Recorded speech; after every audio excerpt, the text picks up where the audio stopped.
Oi gente, tudo bem? Eu sou a Amanda e bem-vindos ao canal Leve Letras. Dando continuidade ao estudo das áreas da linguística, hoje veremos sobre a morfologia. Você sabe o que é? Então vem comigo!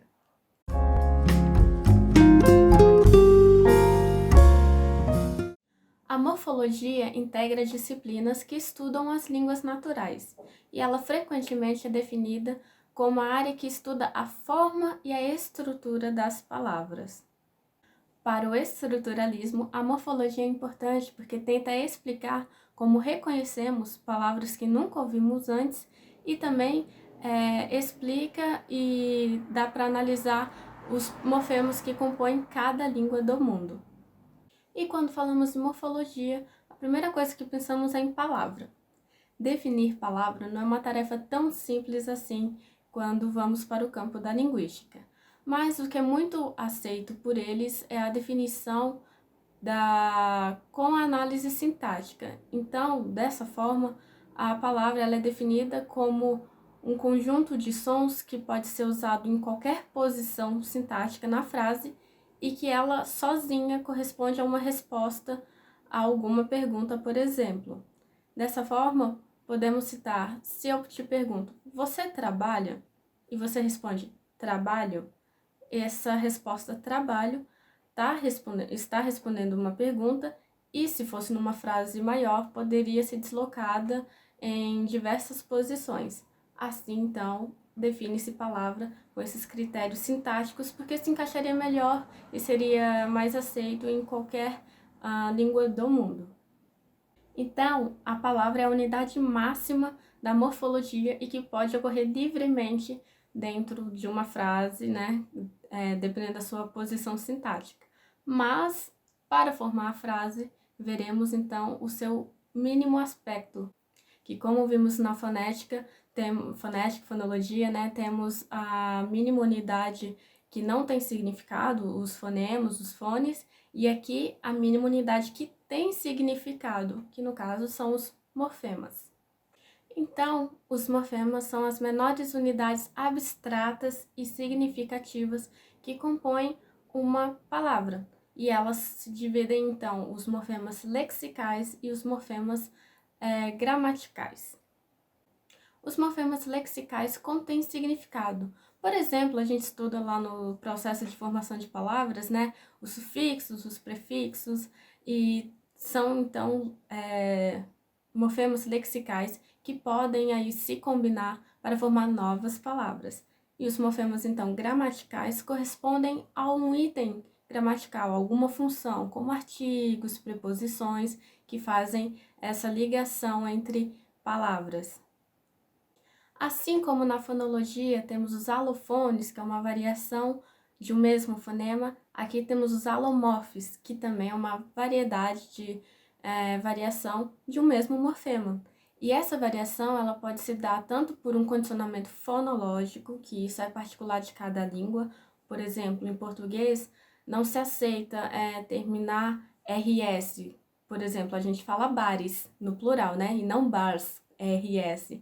Mas se fosse numa outra língua como o inglês, poderia ser aceito. E isso é um condicionamento fonológico, que então envolve os sons de cada língua. E ainda temos também um condicionamento morfológico, que é quando não há uma explicação que seja da parte fonética, fonológica, e ocorre em cada língua porque foi o jeito que foi escrito e das variações, aí talvez entre um pouco de história, e se fixou daquele jeito. Então, aqui também vemos dentro da morfologia como se dá a junção de dois morfemas para formar novas palavras, e enfim, esse modo de como eles se juntam para formar um novo signo linguístico são tratados pelos processos morfológicos. Esses processos morfológicos podem ser sobre adição, reduplicação, alternância e subtração. A morfologia ainda se divide em duas sub-áreas. Essa subdivisão se dá em morfologia lexical, que trata lá aquela parte do lexical, de formação de novas palavras, que é um campo grande e que se dá o repertório de todas as línguas.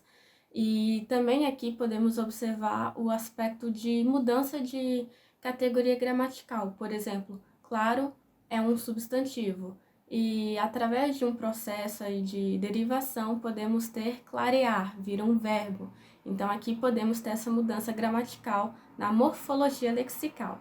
E temos a morfologia flexional, que trata exatamente daqueles morfemas que eu falei que tem a função gramatical. Então, aqui ela está mais relacionada à sintaxe, concordância, essas coisas. E aqui não há uma mudança de categoria gramatical, por exemplo, como na morfologia lexical.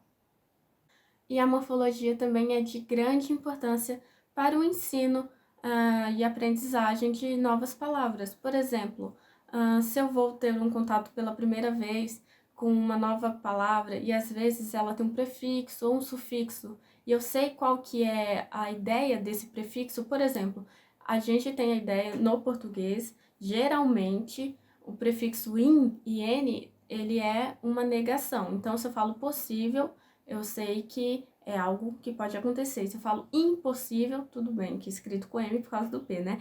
Mas impossível porque não pode acontecer. E aí temos indescritível, inútil, no caso colocou o IN antes do útil.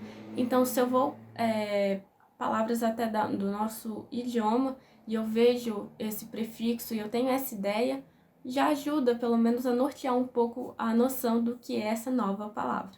Então, realmente, a morfologia, junto com a fonologia também, como eu disse nos vídeos anteriores, contribui demais para o ensino-aprendizagem, tanto da língua materna como de uma nova língua estrangeira, uma segunda língua. Bom, hoje foi isso. Tem muito mais sobre morfologia, morfema zero, enfim. Mas são aspectos mais detalhados, e aqui como o foco é mais uma introdução aos assuntos e o foco mais da correntes linguísticas, deixo para vocês pesquisarem aí, tá bom? E espero que tenham gostado desse vídeo. Se gostou, deixe seu joinha, se inscreva no canal, compartilhe com os amigos e vamos juntos neste vasto universo da linguagem verbal humana. Tchau!